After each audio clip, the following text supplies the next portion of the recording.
Success संगम में आपका स्वागत है। मैं यहाँ पे करवाता हूँ परीक्षा मंथन करंट अफेयर्स। 67वीं बीपीएससी प्रारंभिक परीक्षा को ध्यान में रखते हुए ये करंट अफेयर्स आपको कराई जा रही है। भाग 2 है, इसके पहले भाग 1 पूरा कंप्लीट करा दिया गया है। प्लेलिस्ट बना हुआ है, यदि उन सारे वीडियो को नहीं देखे हैं तो जाकर प्लेलिस्ट में वीडियो को देख सकते हैं। चलिए स्टार्ट करते हैं। टॉपिक है अंतर्राष्ट्रीय करंट अफेयर्स। संकटग्रस्त यूक्रेन से भारतीय छात्रों की वापसी। 9 मार्च 2022 तक संकटग्रस्त यूक्रेन से लगभग 17,000 से अधिक छात्रों सहित लगभग 20,000 भारतीयों को ऑपरेशन गंगा अभियान के तहत निकाला गया है। ऑपरेशन गंगा अभियान, ये याद रखिए। ऑपरेशन गंगा अभियान किस लिए है? तो यूक्रेन से भारतीय छात्रों की और जो भी भारतीय फंसे हुए थे उनकी वापसी के लिए वहाँ से निकाला गया, इसलिए ऑपरेशन गंगा अभियान चलाया गया था। इस अभियान के तहत यूक्रेन में मेडिकल, इंजीनियरिंग और अन्य शिक्षा के क्षेत्र में पढ़ने वाले छात्रों सहित वहां नौकरी करने वाले लोगों को भी भारत वापस लाया गया है। अगला है ऑपरेशन गंगा। ऑपरेशन गंगा क्या है? 27 फरवरी 2022 को भारत सरकार ने यूक्रेन से भारतीयों को निकालने के लिए ऑपरेशन गंगा नाम से एक बहुआयामी पहल शुरू की थी। इसके साथ ही यूक्रेन से भारतीयों को सुरक्षित निकालने में सहायता करने के लिए ट्विटर हैंडल ओप गंगा हेल्पलाइन,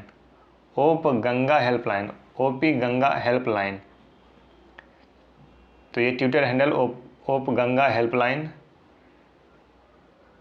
की घोषणा भी की गई थी। उल्लेखनीय है कि रूसी सेना द्वारा हाल ही में हमलों का सिलसिला शुरू करने के बाद रूस यूक्रेन में युद्ध छिड़ने के साथ ही वर्तमान में तनाव और संघर्ष जारी है। विदित हो कि ऑपरेशन गंगा सभी भारतीय नागरिकों को वापस लाने के लिए भारत सरकार द्वारा चलाया गया एक निकासी अभियान है जो यूक्रेन में फंसे हुए थे। ऑपरेशन गंगा यूक्रेन में फंसे भारतीयों को वापस लाने के लिए चलाया गया था। भारत सरकार द्वारा यूक्रेन के पड़ोसी देशों रोमानिया, हंगरी, पोलैंड, स्लोवाकिया से यूक्रेन में फंसे भारतीयों को निकालने की सुविधा भी प्रदान की गई। भारतीय निकासी उड़ानें रोमानिया और हंगरी जैसे पड़ोसी देशों से संचालित की गई। आगे देखिए, भारत द्वारा चलाए गए निकासी अभियान ऑपरेशन देव शक्ति 2021 में चलाया गया था। अगस्त 2021 में हिंसाग्रस्त अफगानिस्तान में फंसे भारतीयों को निकालने के लिए बड़े पैमाने पर राहत और बचाव अभियान चलाया गया, जिसे ऑपरेशन देवी शक्ति नाम दिया गया। याद रखिएगा, ऑपरेशन देवी शक्ति कहाँ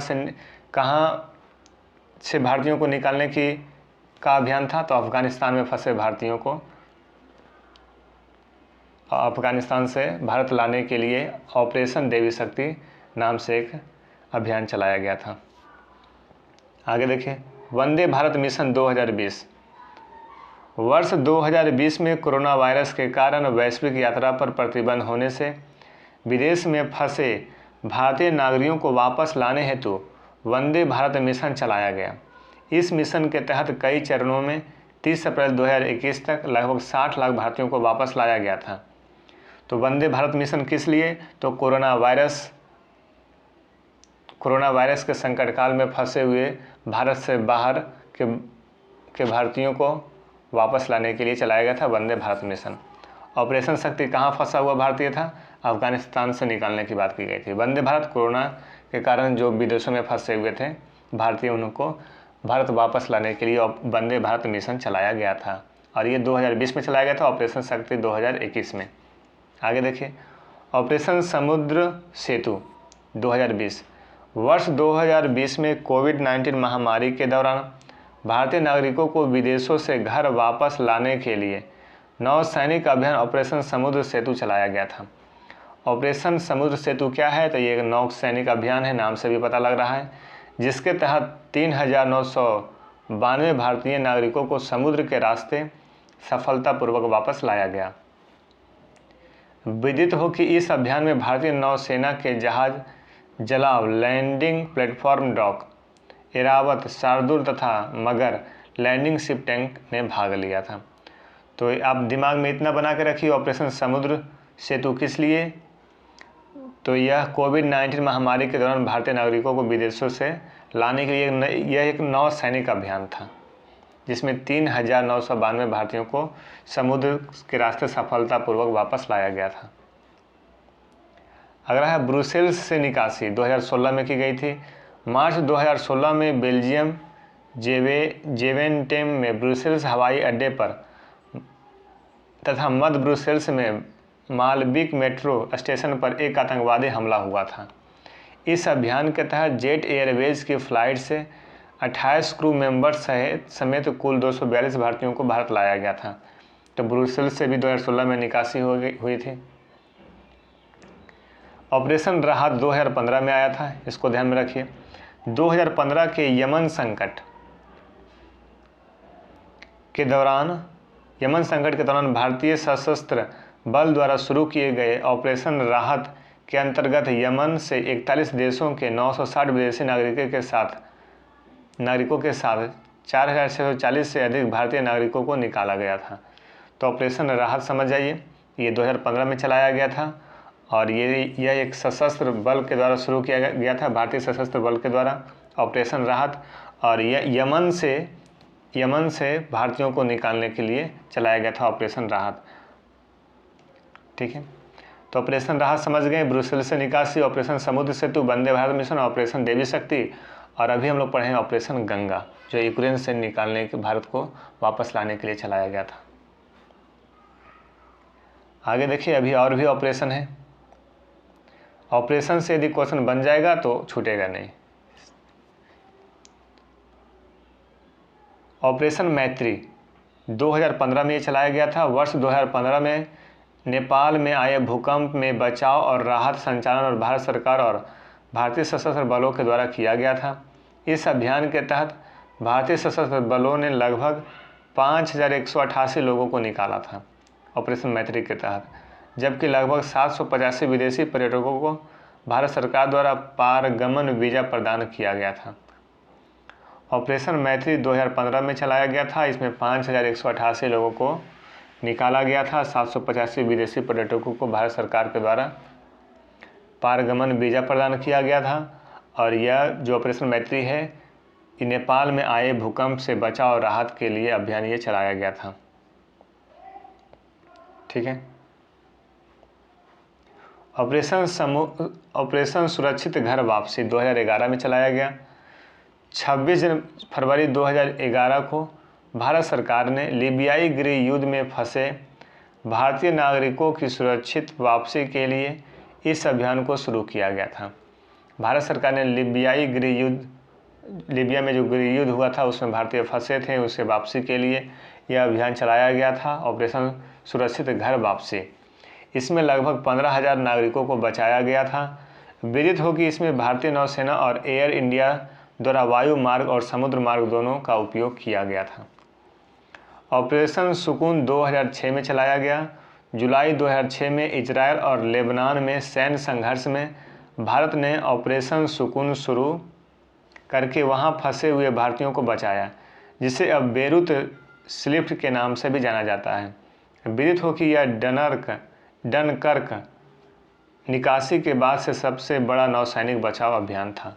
तो ऑपरेशन सुकून 2006 में इजरायल और लेबनान में सैन्य संघर्ष हुआ था और इसमें भारत के द्वारा ऑपरेशन सुकून शुरू किया गया था। और ऑपरेशन सुकून इजरायल और लेबनान में जो सैन्य संघर्ष चल रहा था, वहाँ जो भारतीय फंसे थे उनको बचाया गया था। और इसे अब बेरूत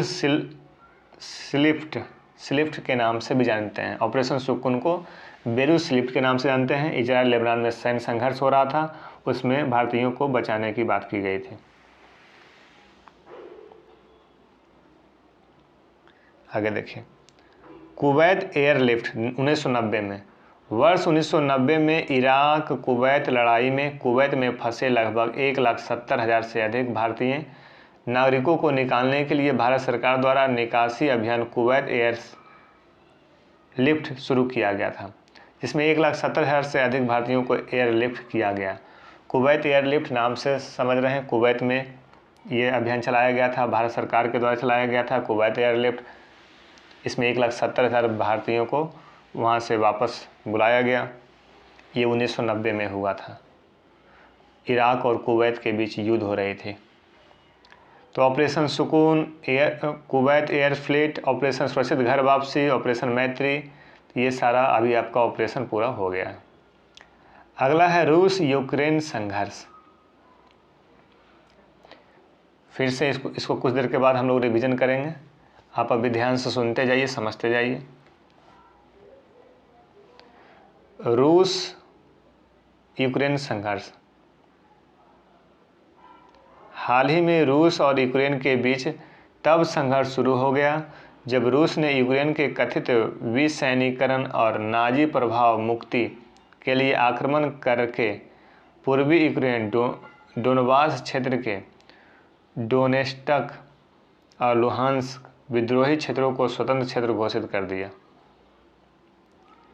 वर्तमान रूस यूक्रेन संघर्ष के कारण नाटो की सदस्यता पाने का यूक्रेन का प्रयास। देखिए, ये जो न्यूज़ है इसे हम लोग अच्छे तरीके से प्रचलित हैं, इसलिए पढ़ते चलते हैं, आप समझते चलिए। तो वर्तमान में रूस यूक्रेन के संघर्ष का क्या कारण है? तो नाटो की सदस्यता पाने का प्रयास कर रहा था यूक्रेन। यूक्रेन का रूस और पश्चिमी देशों के बीच एक महत्वपूर्ण बफर क्षेत्र का होना, नॉर्ड स्ट्रीम गैस पाइपलाइन जो यूक्रेन से होते हुए जर्मनी को जाती है, जिसके लिए रूस यूक्रेन को टैक्स के रूप में भारी धन देता है। क्षेत्रीय शक्ति संतुलन और काला सागर क्षेत्र में भी रूस के हितों के साथ यूक्रेन में विरोध प्रदर्शन हुआ। तो ये सारा कारण है वर्तमान में रूस यूक्रेन संघर्ष का कारण है। तो ये सारे कारण को आप ध्यान में रखिए। पीटी में भी यहाँ से क्वेश्चन पूछ सकता है कि इनमें से कौन कारण है या फिर कौन कारण नहीं है। तो नाटो की सदस्यता पाने का प्रयास कर रहा है यूक्रेन। यूक्रेन का रूस एवं पश्चिमी देशों के बीच महत्वपूर्ण बफर क्षेत्र यहाँ बन जाएगा यदि नाटो का सदस्य ले लेगा तो, और ये बफर क्षेत्र के रूप में कार्य करेगा। नॉर्ड स्ट्रीम 1 गैस पाइपलाइन जो यूक्रेन से होते हुए जर्मनी को जाती है, जिसके लिए रूस जो है यूक्रेन को टैक्स के रूप में भारी पैसा धन देता है। क्षेत्रीय शक्ति संतुलन और काला सागर क्षेत्र में रूस के हितों के साथ ही यूक्रेन में विरोध प्रदर्शन हुआ। अगला है रूस का दृष्टिकोण। रूस का दृष्टिकोण यह है कि नाटो के विस्तार ने सोवियत संघ के विखंडन से पूर्व किए गए वायदों का उल्लंघन किया है। नाटो में यूक्रेन का प्रवेश रूस के लिए खतरे की स्थिति को पार कर जाएगा और नाटो की रणनीतिक मुद्रा रूस के लिए एक सतत सुरक्षा का खतरा उत्पन्न करेगी। अमेरिका और ब्रिटेन समेत दुनिया के 30 देश नाटो के सदस्य हैं। यदि कोई देश किसी देश पर हमला करता है तो नाटो के सभी सदस्य एकजुट होकर उसका मुकाबला करते हैं। रूस चाहता है कि नाटो अपना विस्तार यूक्रेन में न करे और रूस के राष्ट्रपति पुतिन इसी मांग को लेकर यूक्रेन व पश्चिमी देशों पर दबाव डाल रहे थे। मुख्य बिंदु देखिए, यूक्रेन की सीमा पश्चिम में यूरोप और पूर्व में रूस से जुड़ी हुई है। 1991 तक यूक्रेन पूर्वी सोवियत संघ का हिस्सा था। रूस और यूक्रेन के बीच तनाव नवंबर 2013 में तब शुरू हुआ जब यूक्रेन के तत्कालीन राष्ट्रपति विक्टर यानुकोविच का यूक्रेन में विरोध शुरू हुआ, जबकि उन्हें रूस का समर्थन था। यानुकोविच को अमेरिका ब्रिटेन समर्थित प्रदर्शनकारियों के विरोध के कारण फरवरी 2014 में देश छोड़कर भागना पड़ा। यानुकोविच जो रूस के समर्थन से यूक्रेन में सत्ता में था और इसके विरोध यानुकोविच का विरोध हुआ और अंततः यानुकोविच यूक्रेन छोड़कर के भाग खड़ा हुआ। इससे खफा होकर रूस ने दक्षिण यूक्रेन के क्रीमिया पर कब्जा कर लिया। अब यानुकोविच जो प्रतिनिधि के रूप में था, रूस का प्रतिनिधि के रूप में कार्य कर रहा था यूक्रेन में। अब जब इसका विरोध किया गया है, यहाँ से बेदखल किया गया, तो ये गुस्सा में आकर के यूक्रेन ने दक्षिणी यूक्रेन की क्रीमिया पर कब्जा कर लिया। इसके बाद वहाँ के अलगाववादियों को समर्थन दिया गया। इन अलगाववादियों ने पूर्वी यूक्रेन के बड़े हिस्से पर कब्जा कर लिया। 2014 के बाद से रूस समर्थक अलगाववादियों और यूक्रेन की सेना के बीच डोनबास प्रांत में संघर्ष शुरू हो गया। इससे पूर्व जब 1991 में यूक्रेन सोवियत संघ से अलग हुआ, तब भी कई बार क्रीमिया को लेकर दोनों देशों में टकराव हुआ। 2014 के बाद रूस व यूक्रेन में लगातार तनाव व टकराव को रोकने व शांति कायम करने के लिए पश्चिमी देशों ने पहल की। फ्रांस और जर्मनी ने 2015 में बेलारूस की राजधानी मिन्स्क में दोनों के बीच शांति व संघर्ष विराम का समझौता कराया था। हाल ही में यूक्रेन ने नाटो से करीब व दोस्ती गांठना शुरू किया। आखिरकार रूस ने अमेरिका व अन्य देशों की पाबंदियों की परवाह किए बगैर 24 फरवरी 2022 को यूक्रेन पर हमला बोल दिया।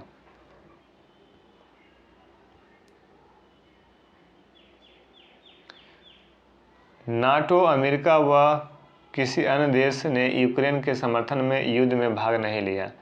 वे यूक्रेन की परोक्ष मदद कर रहे हैं। रूस और यूक्रेन में समानता की पृष्ठभूमि। शीत युद्ध के बाद के युग में मध्य यूरोपीय क्षेत्रीयता को लेकर संघर्ष और गौरवपूर्ण रूसी अतीत को पुनर्जीवित करने की इच्छा यूक्रेन संकट के मूल में है।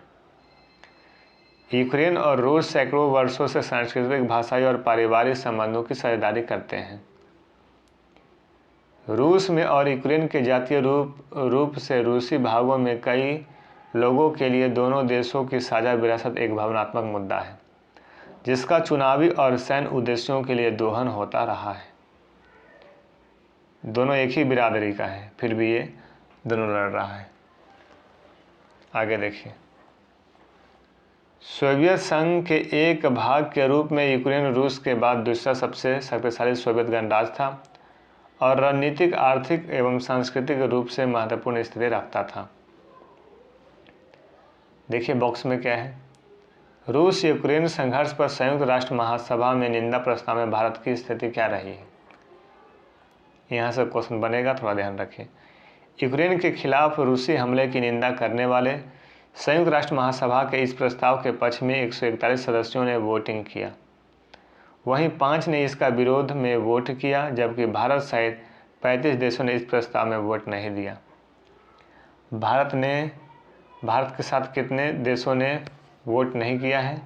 तो 35।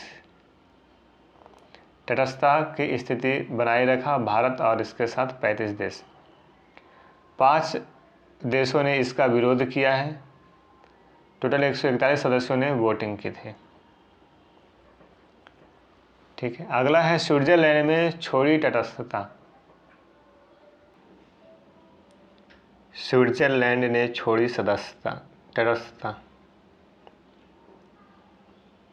ठीक है, मार्च 2022 में स्विट्जरलैंड ने यूक्रेन संकट, रूस यूक्रेन युद्ध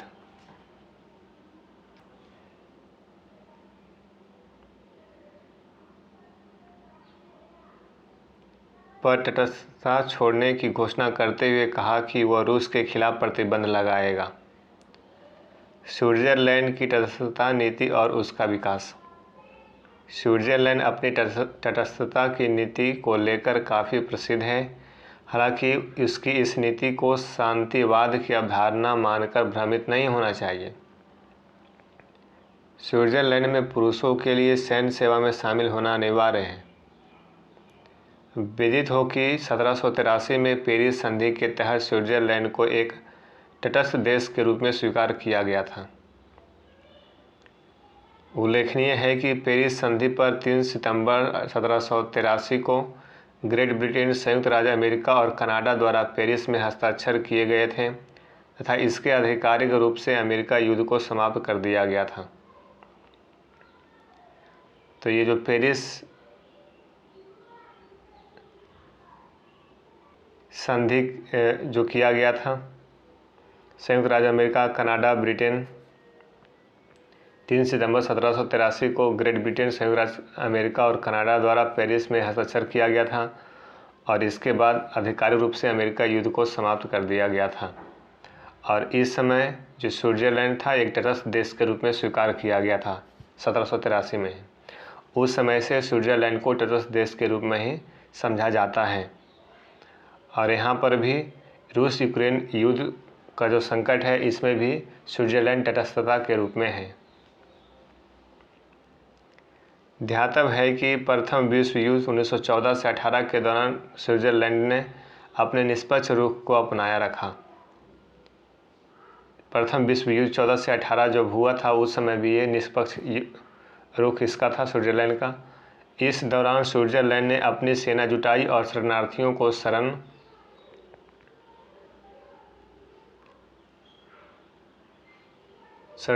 शरण दी, किंतु सैन्य रूप से किसी का भी पक्ष लेने से इनकार कर दिया। शरणार्थियों को शरण दिया, सैन्य रूप से किसी का भी पक्ष नहीं लिया गया, तटस्थ के रूप में रहा। तटस्थ मतलब किसी भी खेमे में नहीं जाना। वर्ष 1920 में लीग ऑफ नेशन ने आधिकारिक तौर पर स्विट्जरलैंड की तटस्थता नीति को मान्यता दी। लीग ऑफ नेशन तटस्थता नीति को मान्यता दे दी थी 1920 में और जिनेवा में अपना मुख्यालय स्थापित किया। स्विट्जरलैंड की तटस्थता नीति पर द्वितीय विश्व युद्ध के दौरान तब खतरा उत्पन्न हो गया जब स्विट्जरलैंड ने स्वयं को धुरी राष्ट्रों से घिरा पाया। फिर भी स्विट्जरलैंड ने आक्रमण की स्थिति में प्रतिशोध का वादा कर अपनी स्वतंत्रता और तटस्थता को बनाए रखा। जब दूसरा विश्व युद्ध चल रहा था उस समय धुरी राष्ट्रों से घिरा हुआ पाया गया स्विट्जरलैंड, और इस स्थिति में भी स्विट्जरलैंड ने आक्रमण की स्थिति का प्रतिशोध किया और अपनी स्वतंत्रता और तटस्थता को यहाँ पर बनाए रखा था। द्वितीय विश्व युद्ध के बाद स्विट्जरलैंड ने मानवीय पहलों द्वारा अंतर्राष्ट्रीय मामलों में अधिक सक्रिय भूमिका निभाई, किंतु सैन्य मामलों में वह तटस्थ रहा। लड़ाई झगड़ा नहीं करता है स्विट्जरलैंड, बाकी और कोई मदद चाहिए तो देगा। विदित हो कि स्विट्जरलैंड ने उत्तरी अटलांटिक संधि संगठन या यूरोपीय संघ यूएन में कभी शामिल नहीं हुआ है। केवल 2002 में संयुक्त राष्ट्र में शामिल हुआ था।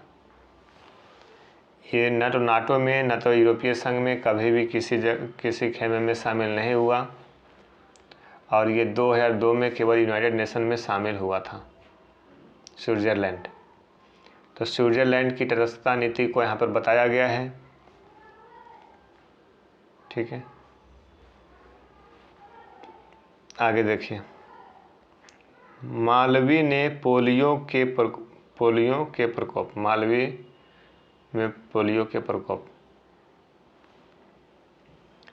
फरवरी 2022 में 3 साल के बच्चे में जंगली पोलियो का एक मामला पाए जाने के बाद मालवी ने एक जंगली पोलियो के प्रकोप की घोषणा की, जो 5 साल से अधिक समय में अफ्रीका में अपने तरह का पहला मामला है।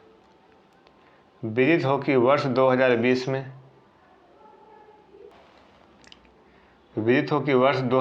में अफ्रीका महाद्वीप को सभी प्रकार के जंगली पोलियो से मुक्त घोषित किया गया था। विदित हो कि मालवी की सरकार वर्तमान में टीकाकरण बढ़ाने सहित किसी भी प्रसार को रोकने के लिए काम कर रही है। दुनिया के केवल 2 देश में अभी भी जंगली पोलियो है, अफगानिस्तान और पाकिस्तान। ये 2 देश हैं जहां अभी भी जंगली पोलियो है। गौरतलब है कि पोलियो 5 साल से कम उम्र के बच्चों में सबसे आम है और इसके परिणाम स्वरूप अपरिवर्तनीय पक्षाघात हो सकता है।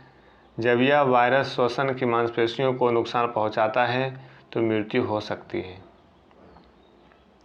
हालांकि इसका कोई इलाज नहीं है। पोलियो का टीका युवाओं को जीवन भर सुरक्षित रखता है पोलियो का टीका। 25 साल पहले अफ्रीका में हजारों बच्चे इस बीमारी से लकवाग्रस्त हो गए थे। हालांकि पूरे महाद्वीप में बड़े पैमाने पर टीकाकरण के प्रयास के परिणामस्वरूप 95% आबादी का टीकाकरण किया गया है। तो यहाँ पर मालवी में पोलियो प्रकोप देखा गया है। ये जंगली पोलियो पाया गया है 3 साल के बच्चे में, ठीक है। और अफ्रीका महाद्वीप को सभी प्रकार के जंगली पोलियो से मुक्त घोषित किया गया था। फिर भी मालवी सरकार ने वर्तमान टीकाकरण बढ़ाने सहित किसी भी प्रसार को रोकने का काम कर रही है, टीकाकरण को बढ़ाने का प्रयास कर रही है और इस प्रकार से कोई प्रसार ना हो पोलियो का। दुनिया में 2 देश में अभी जंगली पोलियो, अफगानिस्तान और पाकिस्तान में। तो ये था। तो मालवी में पोलियो का प्रकोप देखा गया था, इसलिए चर्चा का विषय था। आगे देखिए, बाबुस्का बटालियन। बाबुस्का बटालियन फरवरी 2022 में रूस यूक्रेन तनाव के बीच बाबुस्का बटालियन एक बार फिर चर्चा में है। बाबुस्का बटालियन, ध्यान रखिए। विदित हो कि यूक्रेन में कॉन्स्टेंटिनोवस्का और बाबुस्का, ये बूढ़ी महिला है बाबुस्का की एक सेना 2014 से वहां संघर्ष शुरू करने के बाद से स्वेच्छा से काम कर रही है। तो यूक्रेन में कॉन्स्टेंटिनोवस्का और बाबुस्का ये स्वेच्छा से काम कर रही है 2014 से वहाँ संघर्ष शुरू होने के बाद से। आगे देखिए, उन्होंने खाई खोदी है, जाल बनाए हैं, आपूर्ति की है, चिकित्सा देखभाल की पेशकश की है और एक आउटलुक टावर बनाया है। बाबुस्का उल्लेखनीय है कि उन्हें दक्षिणपंथी आंदोलन आजोग द्वारा संगठित किया गया था। तो ये जो संगठन है किसके द्वारा संगठित किया गया था? दक्षिणपंथी आंदोलन आजोग के द्वारा। ध्यातव्य है कि आजोग आंदोलन एक दक्षिणपंथी सर्व स्वयंसेवक इन्फेंट्री मिलिट्री यूनिट है। यह एक मिलिट्री यूनिट है जो एक अति राष्ट्रवादी है और इस पर श्वेत वर्चस्ववादी और नव नाजी विचारधारा को आश्रय देने का आरोप है। तो आजोवा आंदोलन दक्षिणपंथी सर्व स्वयंसेवक इन्फेंट्री मिलिट्री यूनिट है और इसी आंदोलन के द्वारा गठित किया गया है बाबुस्का। सॉरी, यहाँ पे जो बाबुस्का एक बूढ़ी महिला है, बाबुस्का एक बूढ़ी महिला है जो इस आजोवा आंदोलन के द्वारा जो संगठित की गई थी, आजोवा संगठन, इसमें वो कार्य कर रही थी, याद रखिए। और इसी जो बाबुस्का जो महिला है ये अपने नाम पर ही बाबुस्का बटालियन का गठन किया था। और इस बार फिर से ये चर्चा में इसलिए कि रूस यूक्रेन तनाव के बीच में जो तनाव है, यहाँ पर बाबुस्का बटालियन की भूमिका दिखाई पड़ रही है।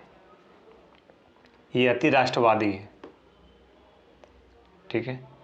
तो बाबुस्का एक महिला है जिसका एक बाबुस्का बटालियन है और ये जो बाबुस्का बटालियन है दक्षिणपंथी आजोवा आंदोलन द्वारा संगठित किया गया था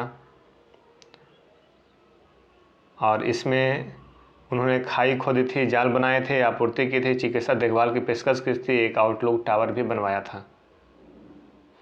अति राष्ट्रवादी है, श्वेत वर्चस्ववादी है, नव नाजीवादी विचारधारा को आश्रय देने का इन पर आरोप भी है। आगे देखिए, कनाडा में राष्ट्रीय आपातकाल। 14 फरवरी 2022 को कनाडा के प्रधानमंत्री जस्टिन ट्रूडो ने कोविड स्वास्थ्य नियमों के खिलाफ ट्रक वाले के विरोध प्रदर्शन को समाप्त करने के लिए राष्ट्रीय आपातकाल की घोषणा की है। विदित हो कि यह कनाडा के इतिहास में केवल दूसरी बार है जब शांति काल में ऐसी शक्तियों का प्रयोग किया गया है। वर्ष 1970 के अक्टूबर संकट के दौरान पूर्व प्रधानमंत्री पियरे ट्रूडो द्वारा आपातकालीन अधिनियम का उपयोग किया गया था, जब चरमपंथी अलगाववादियों द्वारा एक ब्रिटिश व्यापार आताशी और एक क्यूबेक मंत्री पियरे लैप्रेट के अपहरण के बाद समान स्थिति को बहाल करने के लिए सैनिक को क्यूबेक भेजा गया था। तो कनाडा में राष्ट्रीय आपातकाल लगाया गया है, थोड़ा ध्यान में रखिए। आगे है नेपाल के मुख्य न्यायाधीश पर महाभियोग। फरवरी 2022 में नेपाल वर्तमान न्यायाधीश चोलेन्द्र शमशेर राणा को महाभियोग प्रक्रिया का सामना करना पड़ा है और उन्हें निलंबित कर दिया गया है। विदित हो कि वह 7 साल में महाभियोग का सामना करने वाले नेपाल के दूसरे मुख्य न्यायाधीश हैं। ध्यातव्य है कि नेपाल के मुख्य न्यायाधीशों को निलंबित करने के लिए सदन में कुल संख्या का 25% वोट पर्याप्त है। चोलेन्द्र शमशेर राणा जुड़े हुए विवाद। नवंबर 2021 में राणा के खिलाफ सुप्रीम कोर्ट के जज हड़ताल पर चले गए। उनके अनुसार राणा केवल विशिष्ट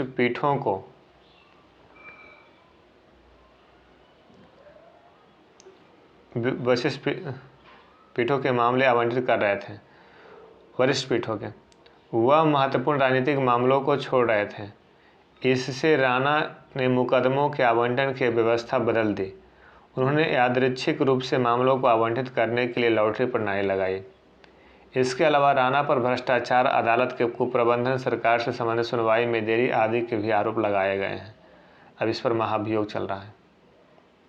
आगे देखिए, एनोनिमस हैकर ग्रुप। हाल ही में यूक्रेन पर रूसी आक्रमण के बाद एनोनिमस हैकर ग्रुप ने रूस के खिलाफ साइबर युद्ध की घोषणा की है और रूस की सरकारी वेबसाइटों को टारगेट किया है। उसने बेलारूसी हथियार फर्म टेट्राएडर से 200 GB ईमेल भी जारी किया है, जिसने यूक्रेन पर आक्रमण के दौरान रूस को सैन्य सहायता की पेशकश की थी। इसके अलावा एनोनिमस ने रूसी टेलीविज़न चैनलों में हैक किया, यूक्रेन से बिना सेंसर वाले समाचार प्रसारित किए और उनके माध्यम से यूक्रेनी संगीत चलाया। विदित हो कि एनोनिमस एक अंतर्राष्ट्रीय हैकटिविस्ट समूह और आंदोलन है जो सरकारी एजेंसियों द्वारा संस्थानों, सरकारों, निगमों के खिलाफ साइबर हमलों के लिए जाना जाता है। अपनी पहचान छुपाने के लिए एनोनिमस गाई फॉक्स मास्क पहनते हैं। कुछ एनोन्स अपनी आवाज़ को छिपाने के लिए वॉइस चेंजर या टेक्स्ट टू स्पीच टूल का उपयोग करते हैं। अगला है नॉर्ड स्ट्रीम 2। नॉर्ड स्ट्रीम 2 एक 1200 किलोमीटर लंबी पाइपलाइन है जो बाल्टिक सागर के माध्यम से रूस में उस्ट-लुगा से जर्मनी में ग्रीफ्सवाल्ड तक फैली हुई है। ये उस्ट-लुगा से ग्रीफ्सवाल्ड तक फैली हुई है। ध्यान में रखिए, 1200 किलोमीटर लंबी पाइपलाइन है जो बाल्टिक सागर के माध्यम से रूस में उस्ट-लुगा से जर्मनी में ग्रीफ्सवाल्ड तक फैली हुई है। विदित हो कि इस पाइपलाइन में सालाना 55 अरब घन मीटर गैस की आपूर्ति होगी और वर्ष 2015 में इस पाइपलाइन को बनाने का निर्णय लिया गया था, जिसका लगभग 98% का निर्माण कार्य पूरा कर लिया गया है। विदित हो कि नॉर्ड स्ट्रीम 2 का निर्माण रूसी ऊर्जा प्रमुख गज़प्रोम और यूरोप की जांच अन्य फर्मों द्वारा किया जा रहा है। नॉर्ड स्ट्रीम 2 के बारे में विवाद जो है उसके बारे में जान लीजिए। अमेरिका नॉर्ड स्ट्रीम 2 पाइपलाइन का आलोचक है। उसका मानना है कि इस पाइपलाइन से प्राकृतिक गैस के लिए रूस पर यूरोप की निर्भरता बढ़ेगी, जिससे रूस की ताकत बढ़ेगी। वर्तमान में यूरोपीय संघ के सदस्य प्राकृतिक गैस के लिए अपनी 40% आवश्यकताओं के लिए रूस पर निर्भर है। अगला टॉपिक है ब्रिटेन का गोल्डन वीज़ा कार्यक्रम बंद किया गया। फरवरी 2022 में ब्रिटेन की गृह सचिव प्रीति पटेल ने धोखाधड़ी को कम करने के लिए 1 करोड़ निवेशकों के लिए गोल्डन वीज़ा कार्यक्रम को समाप्त करने की घोषणा की। विदित हो कि इसके द्वारा ब्रिटेन सरकार रूसी धन के प्रभाव को रोकने का प्रयास कर रही है। यूके गोल्डन वीज़ा कार्यक्रम। यूके का गोल्डन वीज़ा कार्यक्रम धनी विदेशियों को ब्रिटेन में निवास करने का मार्ग प्रदान करता है। ये ध्यान में रखिए, धनी विदेशियों को ब्रिटेन में निवास करने का मार्ग प्रदान करता है यदि उन्होंने यूके में 2 मिलियन पाउंड से अधिक का निवेश किया है तो। आगे देखिए, FATF की ग्रे लिस्ट में शामिल है UAE। 4 मार्च 2022 को financial action task force FATF ने संयुक्त अरब अमीरात को अपनी ग्रे लिस्ट में शामिल किया, जबकि वर्ष 2018 में शामिल पाकिस्तान FATF के ग्रे लिस्ट में बना रहेगा। 4 मार्च 2022 को FATF ने संयुक्त UAE को अपने ग्रे लिस्ट में शामिल कर लिया है और 2018 में पाकिस्तान को भी शामिल किया गया था और यह अभी भी बना रहेगा। यूएई को ग्रे लिस्ट में शामिल करने का क्या कारण है, ध्यान दीजिए।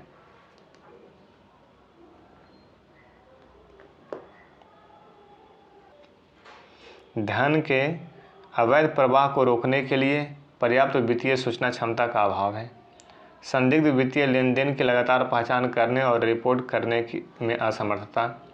आतंकवाद के वित्त पोषण और धन शोधन मामलों की अपर्याप्त जांच और अभियोजन। ज्वेलरी, रियल एस्टेट आदि जैसे उद्योग में जोखिम और कमजोरियों का प्रबंधन करने में असमर्थता। देखिए FATF वर्ष 1989 में G7 देशों द्वारा स्थापित एक अंतर सरकारी निकाय है। किसके द्वारा गठित की गई है? G7 के द्वारा 1989 में, जिसका कार्य धन शोधन और आतंकवाद के वित्त पोषण से निपटने के लिए देश की वित्तीय प्रणाली में सुधार को बढ़ावा देना है। FATF उद्देश्य जो है मनी लॉन्ड्रिंग, आतंकवाद, वित्त पोषण जैसे खतरों से निपटना और अंतर्राष्ट्रीय वित्तीय प्रणाली की अखंडता के लिए अन्य कानूनी विनियामक और परिचालन उपायों के प्रभावी कार्यान्वयन को बढ़ावा देना है। अगला टॉपिक है श्रीलंका का एकात्मक डिजिटल पहचान फ्रेमवर्क। 7 फरवरी 2022 को श्रीलंका सरकार ने भारत के आधार कार्ड के तर्ज पर एकात्मक डिजिटल पहचान framework Sri Lanka unitary digital identity framework के कार्यान्वयन की घोषणा की है। तो श्रीलंका में एकात्मक डिजिटल पहचान फ्रेमवर्क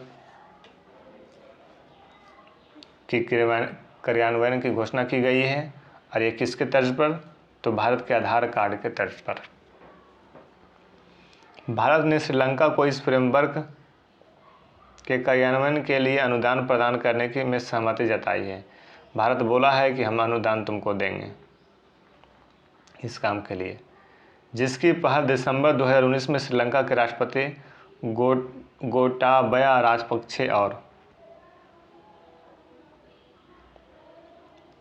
भारत के प्रधानमंत्री नरेंद्र मोदी के बीच द्विपक्षीय वार्ता के बाद की गई थी। विदित हो कि एकात्मक डिजिटल पहचान ढांचे के तहत बायोमेट्रिक डेटा के आधार पर एक व्यक्ति पहचान सत्यापन उपकरण तथा साइबर स्पेस में व्यक्तिगत पहचान को प्रदर्शित करने वाले एक डिजिटल उपकरण को प्रस्तुत की जाने की संभावना है। इन दोनों उपकरणों के संयोजन से डिजिटल और भौतिक वातावरण में व्यक्तिगत पहचान का सत्यापन सटीकता से किया जा सकता है। ठीक है। अगला देखिए, नेपाल में यूपीआई से भुगतान। नेपाल में यूपीआई से भुगतान। फरवरी 2022 में नेपाल भारत की यूपीआई प्रणाली को अपनाने वाला विश्व का पहला देश बन गया है। भारत की यूपीआई प्रणाली को अपनाएगा नेपाल, जो नेपाल के डिजिटल अर्थव्यवस्था के आधुनिकीकरण में महत्वपूर्ण होगा। इससे नेपाल में बड़े स्तर पर डिजिटलीकरण को बढ़ावा मिलेगा और आम नागरिक को वित्तीय लेन देन में आसानी भी होगी। विदित हो कि यूपीआई नेपाल में सेवाओं देने के लिए एनपीसीआई की अंतर्राष्ट्रीय शाखा एनपीसीआई इंटरनेशनल पेमेंट्स लिमिटेड ने मनम इन्फोटेक और गेटवे पेमेंट सर्विसेज जीपीएस के साथ साझेदारी की है। तो आप इतना केवल ध्यान में रखिए, नेपाल यूपीआई अपना रहा है भारत की यूपीआई प्रणाली को। विश्व का पहला देश है जो भारत की यूपीआई प्रणाली को अपना रहा है, वह नेपाल है। कैरेबियाई देश बारबाडोस गणतंत्र बना। ब्रिटिश उपनिवेश बनने के 400 साल बाद और आज़ादी के 55 वर्षों के पश्चात 3 लाख की आबादी वाले छोटे से कैरेबियाई देश बारबाडोस का ब्रिटिश महारानी एलिजाबेथ द्वितीय को राष्ट्रीय अध्यक्ष पद से हटाकर संसदीय गणतंत्र में प्रवेश करना एक उल्लेखनीय घटना है। ब्रिटेन से अलग होने वाला बारबाडोस 55वां गणतंत्र देश है। ध्यातव्य है कि इससे पहले वर्ष 1992 में मॉरिशस गणतंत्र बना था। गणतंत्र बनने के ऐतिहासिक अवसर पर राजधानी ब्रिज टाउन में हीरोज स्क्वायर पर प्रिंस चार्ल्स की मौजूदगी में ब्रिटिश महारानी का ध्वज उतारा गया, राष्ट्रगान बजाया गया और 21 तोपों की सलामी दी गई। यही वह चौक है जहां साल भर पहले एक ब्रिटिश लॉर्ड की प्रतिमा हटाई गई थी। गणतंत्र बनने से बारबाडोस के राष्ट्रीय ध्वज, राष्ट्रगान और राष्ट्रीय शपथ में बेशक कोई बदलाव नहीं होगा, पर सरकारी दस्तावेजों से रॉयल और क्राउन का जिक्र हटाया जाएगा।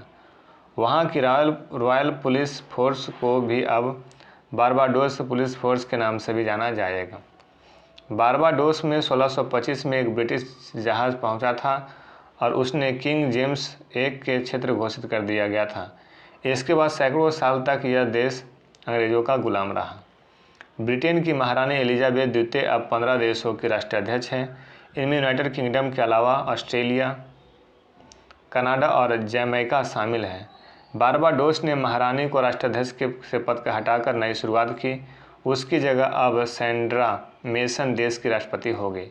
इस मौके पर बर्बाडियन गायिका रिहाना को राष्ट्रनायक घोषित किया गया। तो ये ध्यान में रखें, कैरेबियाई देश बारबाडोस गणतंत्र बना है, ये ध्यान रखें। और किस प्रकार से क्या हुआ ये पूरा भी आपका यहाँ पर बताया गया है। आगे है सूडान में तख्ता पलट। सूडान में तख्ता पलट। हाल ही में सूडान की सेना ने सत्ता पर कब्जा कर लिया।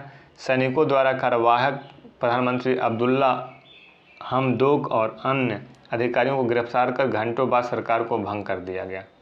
तो सूडान में तख्ता पलट हो गया है। तख्ता पलट से पहले की क्या स्थिति थी? उमर अल बशीर ने लगभग 3 दशकों तक सूडान की अध्यक्षता की थी। अप्रैल 2019 में एक लोकप्रिय विद्रोह और राष्ट्रपति बशीर को हटाने के कारण सूडान में तानाशाही से लोकतंत्र में परिवर्तन हुआ। अगस्त 2019 में समझौते के तहत सेना और नागरिक आंदोलन के नेता एक संक्रमणकालीन सरकार बनाने के लिए एक साथ आए। वे एक शासक निकाय में काम करते रहे जिसे सॉवरेन काउंसिल के रूप में जाना जाता है, जिसका उद्देश्य 2023 के अंत तक देश में चुनाव करवाना था। तनाव का एक बिंदु 2003 में डारफुर के संघर्ष में सेना और उसके सहयोगियों द्वारा युद्ध अपराधों के आरोपों पर न्याय को लेकर है। कैबिनेट ने संदिग्धों को सौंपने पर दस्तखत कर दिए और लेकिन संप्रभु परिषद ने नहीं किया। तो ध्यान में रखिए, सूडान में तख्ता पलट हुआ और एक देश है आपका यहाँ पर कैरेबियाई देश बारबाडोस, जो कि एक गणतंत्र देश बन चुका है। किस प्रकार से क्या हुआ यहाँ पर आपको बताया गया है। अगला है one sun one world one grid पहल। यहाँ से क्वेश्चन बन सकता है, इम्पोर्टेंट है।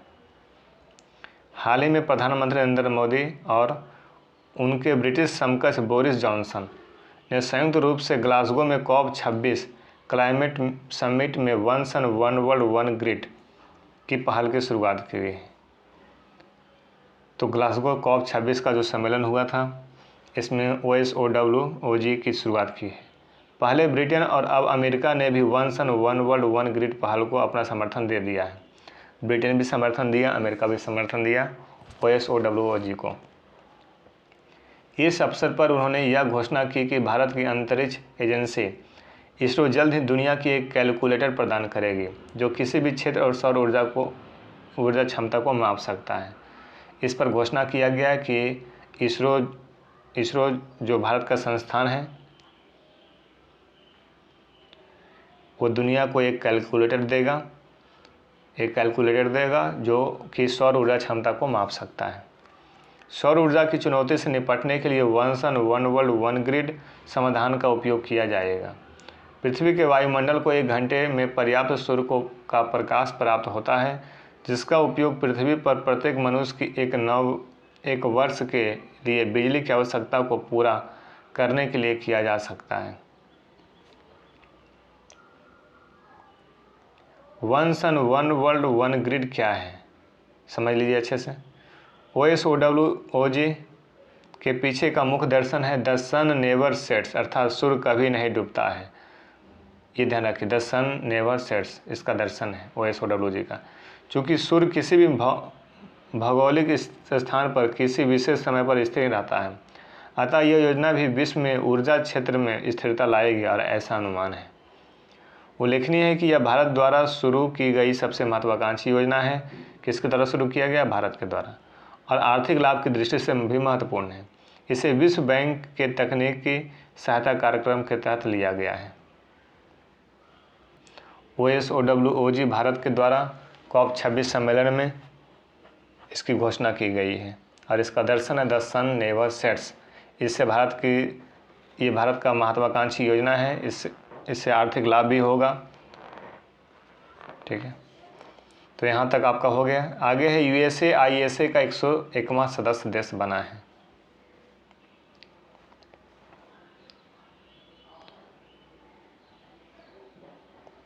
यूएसए आईएसए का 101वां सदस्य देश बना है। संयुक्त राज्य अमेरिका यूएसए एक सदस्य देश के रूप में अंतर्राष्ट्रीय सौर गठबंधन आईएसए में शामिल हो गया है। अमेरिका अब आईएसए के ढांचे के समझौते पर हस्ताक्षर करने वाला 101वां देश है। गौरतलब है कि सौर ऊर्जा को वैश्विक रूप से अपनाने में तेजी लाने के लिए अमेरिका सदस्य देश के रूप में आईएसए में शामिल हुआ है। यह घोषणा 10 नवंबर 2021 को UNFCCC COP26 में की गई है। आईएसए फ्रेमवर्क को पहली बार 2016 में देश के समर्थन के लिए परिचालित किया गया था। यह सभी देशों के लिए सहयोग के माध्यम से वैश्विक प्रासंगिकता और स्थानीय लाभ प्रदान करने पर जोर देता है। अंतर्राष्ट्रीय सौर गठबंधन 124 देशों का गठबंधन है। इसकी शुरुआत भारत ने की थी। सौर गठबंधन जो है, इसकी शुरुआत किसने की थी? भारत ने की थी अंतर्राष्ट्रीय सौर गठबंधन की शुरुआत। इसके अधिकांश सदस्य देश ऐसे हैं जहां सूर्य का प्रकाश पर्याप्त मात्रा में प्राप्त होता है, जो आंशिक रूप से या पूरी तरह से कर्क रेखा और मकर रेखा के बीच स्थित है। वे सारे लगभग देश 124 देशों में से अधिकांश देश मकर रेखा और कर्क रेखा के अगल बगल वाले हैं। यह गठबंधन सौर ऊर्जा की कुशल खपत के लिए काम करने और जीवाश्म ईंधन पर निर्भरता को कम करने के उद्देश्य से शुरू किया गया था। विदित हो कि अंतर्राष्ट्रीय सौर गठबंधन के शुभारंभ की घोषणा भारत के प्रधानमंत्री नरेंद्र मोदी और फ्रांस के पूर्व राष्ट्रपति फ्रांकोइस ओलांद ने फ्रांस के पेरिस में संयुक्त राष्ट्र जलवायु परिवर्तन सम्मेलन COP21 के सत्र में 30 नवंबर 2015 को ही की थी। तो यहाँ पर देख लीजिए आप, 101वां सदस्य देश कौन बना है? यूएसए। अंतर्राष्ट्रीय सौर गठबंधन का शुरुआत किसने किया था? भारत। कब किया था? तो 2015 में। इसमें टोटल कितने देश हैं? 124। अधिकांश देश कहाँ वाले हैं? तो मकर रेखा और कर्क रेखा के अगल बगल वाले। ठीक है, तो यहाँ तक हो गया। चलिए एक बार रिवाइज कर लेते हैं। अभी तक हम लोग जितना पढ़े हैं एक बार इस पर रिवीजन इसका मार लेते हैं जल्दी जल्दी, कहाँ से कौन सा इम्पोर्टेंट बनेगा। ठीक है,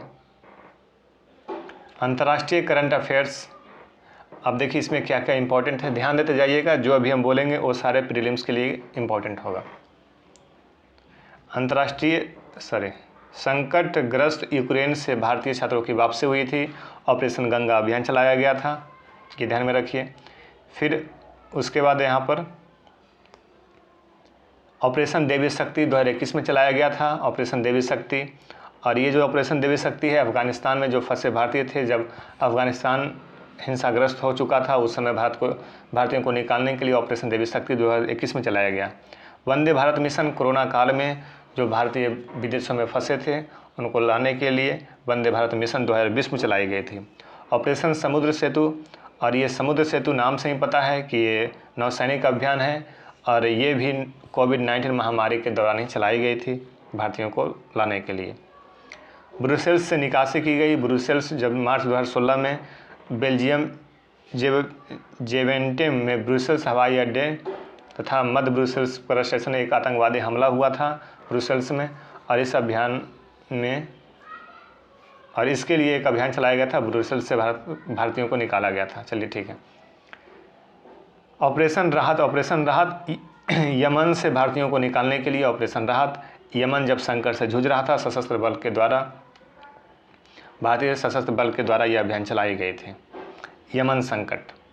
ठीक है, आगे देखिए ऑपरेशन मैत्री। ऑपरेशन जो मैत्री है, ये नेपाल से ऑपरेशन किया गया था जब नेपाल में भूकंप आया था, और इस बचाव और राहत कार्य के लिए ऑपरेशन मैत्री 2015 में शुरू किया गया था। ऑपरेशन सुरक्षित घर वापसी, और ये जो ऑपरेशन सुरक्षित घर वापसी है, ये लिबिया जब गृह युद्ध में फंस चुका था, उस समय ऑपरेशन सुरक्षित घर वापसी चलाया गया था। इसमें भारतीयों को निकाला गया था। ऑपरेशन सुकून 2006 में चालू किया गया था। ये इजरायल और लेबनान में सैन्य संघर्ष हो गया था। उस समय वहाँ जो भी नागरिक फंसे थे उनको निकालने के लिए बेरूत स्लिफ्ट के नाम से, इसको बेरूत स्लिफ्ट के नाम से भी जानते हैं। ऑपरेशन सुकून को बेरूत स्लिफ्ट के भी नाम से जानते हैं। ऑपरेशन सुकून को बेरूत स्लिफ्ट के भी नाम से जानते हैं। इजरायल और लेबनान के बीच में सैन्य संघर्ष के दौरान ये चलाया गया था, नागरिकों को बचाया गया था। Kuwait air fleet airlift Kuwait airlift, ये इराक और कुवैत की लड़ाई जब हो रही थी उस समय 1990 में चलाया गया था। तो यहाँ पर ये जो और कौन कौन सा ऑपरेशन था ये थोड़ा ध्यान में रखिए, यहाँ से इंपॉर्टेंट बनता है। 2-3 बार सुनिएगा, दिमाग में बैठ जाएगा, 2-3 बार सुनिएगा, दिमाग में बैठ जाएगा। आगे देखिए, रूस यूक्रेन संघर्ष। रूस और यूक्रेन संघर्ष शुरू है, आप लोग जानते हैं, और इसका कारण क्या है ये थोड़ा जान लीजिए। नाटो की सदस्यता पाने का यूक्रेन का प्रयास कर रहा है, यूक्रेन प्रयास कर रहा है कि हम नाटो में शामिल हो जाएं, ये कारण है। यूक्रेन का रूस एवं पश्चिमी देशों के बीच महत्वपूर्ण बफर क्षेत्र बना हुआ है, ये भी एक कारण है। नॉर्ड स्ट्रीम 1 गैस पाइपलाइन जो यूक्रेन से होते हुए जर्मनी को जाती है, जिसके लिए रूस यूक्रेन को अच्छा भारी पैसा टैक्स के रूप में चुकाता है। क्षेत्रीय शक्ति संतुलन और काला सागर क्षेत्र में रूस के हितों के साथ ही यूक्रेन में विरोध प्रदर्शन हुआ है। तो नॉर्ड स्ट्रीम गैस पाइपलाइन है, ये सोचता है कि यदि यूक्रेन में हमारी भागीदारी रहेगी, यूक्रेन में हमारी सरकार रहेगी, हमारे प्रतिनिधि रहेंगे, तो इतना ज़्यादा पैसा तो हमें चुकाना नहीं पड़ेगा। तो ये सारा 4-5 कारण है, इसको ध्यान में यहाँ पे रखिए। और बाकी इधर कोई विशेष इम्पोर्टेंट नहीं है। यूक्रेन और रूस का संघर्ष जारी है, युद्ध कब तक चलेगी पता नहीं, चल रही है। आगे देखिए,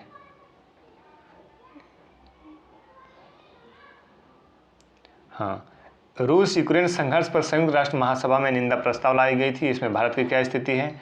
तो भारत की स्थिति इसमें तटस्थता की रही, इसमें वोट नहीं डाला है भारत के साथ साथ 35 देशों ने वोट नहीं किया। 141 सदस्यों ने वोटिंग की थी, जिसमें 5 ने विरोध में वोट किया था। ठीक है, आगे देखिए, स्विट्जरलैंड ने छोड़ी सदस्यता। स्विट्जरलैंड ने छोड़ी तटस्थता। स्विट्जरलैंड तटस्थ मामले में बहुत ही इसका क्या कह सकते हैं, स्विट्जरलैंड को हमेशा तटस्थ रूप में ही देखा जाता था। ठीक है, लेकिन यहाँ पर स्विट्जरलैंड ने यूक्रेन संकट पर तटस्थता छोड़ने की घोषणा करते हुए कहा कि रूस के खिलाफ वह प्रतिबंध लगाएगा। तो अब जो स्विट्जरलैंड तटस्थ नीति को अपना छोड़ रहा है। द्वितीय विश्व युद्ध हुआ था, उस समय भी ये ध्रुवीय राष्ट्रों से घिरा हुआ पाया गया था, लेकिन फिर भी वहाँ पर आक्रमण का प्रतिशोध का दावा करते हुए इसने वहाँ से भी पार पा गया। तो स्विट्जरलैंड ने तटस्थता की स्थिति को त्याग दिया है। चलिए, इसके बारे में चर्चा हम लोग कर दिए थे। और बाकी ठीक है, अगला टॉपिक है मालवी में पोलियो के प्रकोप पाए गए हैं। ठीक है, और 2020 में अफ्रीका महाद्वीप को सभी प्रकार के जंगली पोलियो से मुक्त घोषित किया गया था, फिर भी मालवी में पोलियो के प्रकोप क्यों पाए गए हैं?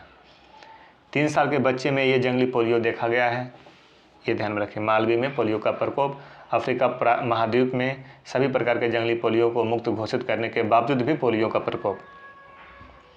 और बाकी 2 देश अभी भी जंगली पोलियो में से ग्रसित, अफगानिस्तान और पाकिस्तान, ये ध्यान रखिए। केवल 2 देश अभी भी जंगली पोलियो से ग्रसित हैं, अफगानिस्तान और पाकिस्तान। आगे देखिए, बाबुस्का बटालियन बाबुस्का एक बूढ़ी महिला है, इसके नाम पर रखा गया है। ओजोवा आंदोलन के द्वारा संगठित किया गया था। ठीक है, ये दक्षिणपंथी सर्व स्वयंसेवक इन्फेंट्री मिलिट्री यूनिट है, तो बाबुस्का जान लीजिए। ये चर्चा में इसलिए रहा है क्योंकि फरवरी 2022 में रूस यूक्रेन तनाव के बीच बाबुस्का बटालियन एक बार फिर चर्चा में है, एक्टिव हो चुका है। कनाडा में राष्ट्रीय आपातकाल लग चुका है, ये थोड़ा ध्यान में रखिए। 14 फरवरी 2022 को कनाडा के प्रधानमंत्री जस्टिन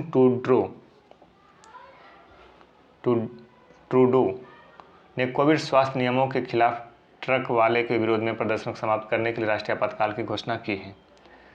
ट्रक वाले जो भी हैं वो विरोध प्रदर्शन कर रहे हैं, और इसके खिलाफ में कनाडा में विरोध प्रदर्शन किया जो जा रहा था, तो इसके लिए राष्ट्रीय आपातकाल लगा दिया गया है उस विरोध को ख़त्म करने के लिए। तो कनाडा में राष्ट्रीय आपातकाल, ये ध्यान में रखिए। बाकी नेपाल के मुख्य न्यायाधीश पर महाभियोग लगा है। नेपाल के जो मुख्य न्यायाधीश हैं उस पर महाभियोग लगा है। नाम क्या है? चोलेन्द्र शमशेर, इस पर महाभियोग लगा है। बस इतना ध्यान में रखिए। इस पर आरोप है तब तो महाभियोग लगा रखिए। क्या आरोप है? तो आरोप में जो केस आवंटित होते हैं उसका हेरफेर का आरोप है, भ्रष्टाचार का आरोप है, अदालत के कुप्रबंधन का आरोप है। अगला है anonymous hacker group. Anonymous hacker group रूस के खिलाफ साइबर युद्ध की घोषणा की और रूस की सरकारी वेबसाइटों को टारगेट किया गया है। यूक्रेन पर जब रूस की आक्रमण हुआ था तो उस समय, अभी हो भी रहा है, तो एनोनिमस हैकर ग्रुप को एक्टिव किया गया है रूस के खिलाफ। ठीक है, तो एनोनिमस हैकर ग्रुप याद रखिए। और सरकारी वेबसाइटों को टारगेट किया गया था, रूस के सरकारी वेबसाइटों को, बस इतना ध्यान रखिए। नॉर्ड स्ट्रीम 2 ये क्या है? 1200 किलोमीटर लंबी पाइपलाइन है जो बाल्टिक सागर के मध्य से रूस में उस्त-लुगा से जर्मनी में ग्रीसवाल्ड तक फैली हुई है। ध्यान में रखिए, उस्त-लुगा से ग्रीसवाल्ड तक फैली हुई है। 1200 किलोमीटर लंबी पाइपलाइन है नॉर्ड स्ट्रीम 2, बाल्टिक सागर से उस्त-लुगा तक। ठीक है, और उस्त-लुगा से फिर जर्मनी के ग्रीसवाल्ड तक फैली हुई है। तो ये थोड़ा ध्यान रखें नॉर्ड स्ट्रीम 2। और बाकी नॉर्ड स्ट्रीम 2 विवाद में क्यों है? क्योंकि अमेरिका नॉर्ड स्ट्रीम 2 पाइपलाइन का आलोचक है। उसका मानना है कि इस पाइपलाइन से प्राकृतिक गैस के लिए रूस पर यूरोप की निर्भरता बढ़ेगी, जिससे रूस की ताकत भी बढ़ेगी। वर्तमान में यूरोपीय संघ के सदस्य प्राकृतिक गैस के लिए अपनी 40% आवश्यकताओं के लिए रूस पर ही निर्भर हैं। आगे है ब्रिटेन का गोल्डन वीज़ा कार्यक्रम बंद किया गया। ब्रिटेन का गोल्डन वीज़ा कार्यक्रम, गोल्डन वीज़ा कार्यक्रम क्या है? तो गोल्डन वीज़ा कार्यक्रम धनी विदेशियों को ब्रिटेन में निवास करने का मार्ग प्रदान करता है। तो धनी विदेशी हैं जो ब्रिटेन के बाहर से आए हुए हैं ब्रिटेन में, और उनको गोल्डन वीज़ा यदि मिल रहा है तो इसका मतलब उनको वहाँ निवास भी मिलेगा। उन्होंने यूके में 2 मिलियन पाउंड से अधिक का निवेश जो किया है उसे निवास भी प्रदान किया जाएगा गोल्डन वीज़ा कार्यक्रम के तहत। तो ये गोल्डन वीज़ा कार्यक्रम कहाँ चलाया जा रहा है? तो ब्रिटेन में। ये ध्यान में रखिए क्या है, तो समझ रहे हैं। जिसके पास 2 मिलियन पाउंड से अधिक निवेश किया है उसको आवास भी दिया जाएगा, उसको निवास भी दिया जाएगा। फटाफट की ग्रे लिस्ट में शामिल है यूएई। एफएटीएफ की ग्रे लिस्ट में शामिल कर दिया गया। यूएई को पाकिस्तान द्वारा 18 में एफएटीएफ का ग्रे लिस्ट में बना हुआ था और अब यूएई को भी शामिल किया गया 2022 में, 4 मार्च 2022 में। अब देखिए ग्रे लिस्ट में इसे क्यों शामिल किया गया इसके बारे में और क्या कारण है, तो इसके बारे में चर्चा कर दी गई है। लेकिन यहाँ पे ये जानिए, एफएटीएफ जो है वो G7 के द्वारा, देशों के द्वारा अंतर सरकारी निकाय है, 1989 में स्थापित की गई थी। इसका उद्देश्य जो होता है मनी लॉन्ड्रिंग, आतंकवादी वित्त पोषण खतरों से निपटना, अंतर्राष्ट्रीय वित्तीय प्रणालियों की अखंडता के लिए अन्य कानूनी विनियामक परिचालन उपायों की प्रभावी कार्यान्वयन को बढ़ावा देने के लिए एफएटीएफ 1989 में G7 के द्वारा। तो यहाँ से क्वेश्चन बन सकता है, जो मैं अभी बोल रहा हूँ रिवीजन में, ये सारा इंपॉर्टेंट है। श्रीलंका का एकात्मक डिजिटल पहचान फ्रेमवर्क आधार कार्ड के तर्ज पर, भारत के आधार कार्ड के तर्ज पर श्रीलंका एकात्मक डिजिटल पहचान फ्रेमवर्क कार्यान्वयन करने की घोषणा की है। इसके लिए अनुदान देगा भारत, बस। और इसके लिए बात किया है मोदी ने, किससे बात किया है? राष्ट्रपति श्रीलंका का राष्ट्रपति का नाम क्या है? श्रीलंका के राष्ट्रपति का गोटाबया राजपक्षे। और मोदी ने बात किया है, बोला है कि अनुदान मिलेगा, आप आधार कार्ड के तर्ज पर वहाँ एकात्मक डिजिटल पहचान फ्रेमवर्क को आप स्थापित कीजिए। आगे देखिए, नेपाल में यूपीआई से भुगतान किया गया है। नेपाल में यूपीआई किसका है? भारत का है। भारत का यूपीआई यूज करने वाला विश्व का पहला देश नेपाल है, जिसने भारत के यूपीआई प्रणाली को अपनाया है। ये ध्यान में रखिए। कैरेबियाई देश बारबाडोस गणतंत्र बना। ये ध्यान में रखिए, कैरेबियाई देश एक बारबाडोस है, वह गणतंत्र हो चुका है। इसके पीछे में क्या ऐतिहासिक पृष्ठभूमि थी इसके बारे में बताया गया था, यहाँ पर उतना इम्पोर्टेंट नहीं है। सूडान में तख्ता पलट हो गया, ये भी ध्यान में रखिए, सूडान में तख्ता पलट हो चुका है। One sun one world one grid की पहल की शुरुआत की गई है COP 26 में भारत के द्वारा। और इसको समर्थन किसने दिया? तो बोरिस जॉनसन, ब्रिटिश समकक्ष प्रधानमंत्री ने इसका समर्थन किया था। One sun one world one grid किसकी शुरुआत थी? तो भारत की शुरुआत है। भारत ने बोला जल्द ही हमें कैलकुलेटर देंगे, इसरो जल्द ही दुनिया को एक कैलकुलेटर देगा जो ऊर्जा क्षमता को माप सकेगा। ठीक है। और OSOW जो है, इसका दर्शन क्या है? इसका दर्शन है द सन नेवर सेट्स, अर्थात सूर्य कभी डूबता नहीं है, सूर्य स्थिर रहता है। इसका जितना यूज करना है, इसके सूर्य की शक्ति को, उसका यूज हम लोग कीजिए। इससे भारत की आर्थिक क्षमता भी बढ़ेगी। यूएसए आईएसए का 101वां सदस्य बन गया है। आईएसए का इंडियन सोलर अलायंस का 101वां सदस्य देश बन गया यूएसए। 101वां सदस्य देश यूएसए बना, ये ध्यान में रखिएगा बस। और बाकी अंतर्राष्ट्रीय सौर गठबंधन की शुरुआत किसने की थी? तो भारत ने ही किया था। ये कब किया गया था? तो ये किया गया था COP 21 में। COP 21 में किया गया था, COP 21 में। और अभी यूएसए भी बन चुका है इसका सदस्य। ठीक है, आगे देखिए। और इसमें बताया गया है आपको 124 देश शामिल हैं। वह देश शामिल हैं जो कर्क रेखा के अगल बगल वाले, मकर रेखा के अगल बगल वाले, अधिकांश देश। टोटल 124 देश हैं अभी। तो यहाँ तक हो गया था हम लोग का, रिवीजन भी हम लोग ने कर लिया। मिलते हैं अगले वीडियो में। वीडियो को 2 बार 3 बार 4 बार आप देखिए, बार देखिए। PDF इत्यादि मटेरियल को पाने के लिए आप हमारे टेलीग्राम चैनल को ज्वाइन कर सकते हैं, लिंक डिस्क्रिप्शन में दे दिया हूँ। Okay bye, thank you.